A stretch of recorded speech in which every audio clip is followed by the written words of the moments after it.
மகளிர் உரிமை தொகை 60 வயது வரை உள்ள அனைத்து குடும்ப தலைவிகளுக்கும் மாதம் 2500 ரூபாய் வழங்கப்படும் என்பதை பெரு மகிழ்வுடன் அறிவிக்கிறோம். ஒவ்வொரு குடும்பத்திற்கும் மிகப்பெரிய மகிழ்வை தருவது அந்த குடும்பத்தில் நடக்கும் திருமண கொண்டாட்டம் தான். வருத்தமும் இன்றி முழு மன நிறைவுடன் கொண்டாட வேண்டும். அதற்காகவே நம் தங்கைகளின் திருமணத்திற்காக 8 கிராம், அதாவது 1 பவுன் தங்கமும் 1 பவுன் தங்கமும் தரமான பட்டு சேலையும் தாய் வீட்டில் இருந்து அண்ணன் சீராக அளிக்கப்படும். நீ என்ன செய்வான்? 5000 தரமாட்டேன், ஆனால் மாதம் 25,000, 10,000, 15,000 ஈட்டிக் கொள்கிற அளவிற்கு உனக்கு வேலை வாய்ப்பையும் வருவாய் பெருக்கத்தையும் வாழ்க்கை தரத்தையும் உயர்த்தி என் இனத்தை கையேந்தி நிக்க விட மாட்டேன், தன்மானத்தை இழக்க விட மாட்டேன். ஏன்?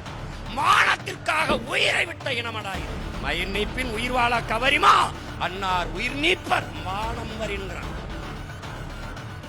மானம் போயிடுச்சுனா உயிரம் விட்டவையா இந்த நிக்கிறான் பார் வச்சு அங்க ஒருத்த நிக்கிறான் பாரா தீரன் அவன்கிட்ட வெள்ளக்காரங்க தீரா நீ ஆண்டுக்க உன்னோட சண்டை வேணும். ஆனா 100 விழுக்காடு கப்பா வசூலிச்சு வரி வசூலிச்சு 50 நீ நிர்வாகத்துக்கு வச்சுட்டு 50 எங்களுக்கு எனக்கு கொடுத்துரு, நீ ஏன் நாட்டை ஆண்டுக்குன்னு என்னை பாராடு. யாரு நாட்டை யார் ஆள்றதுடா உரிமை தர்றது? அடே யாரா நீ? யாரா? அந்த உணர்வுக்கு பேர் என்ன? அடிமை வாழ்வினும் உரிமை மேலானது.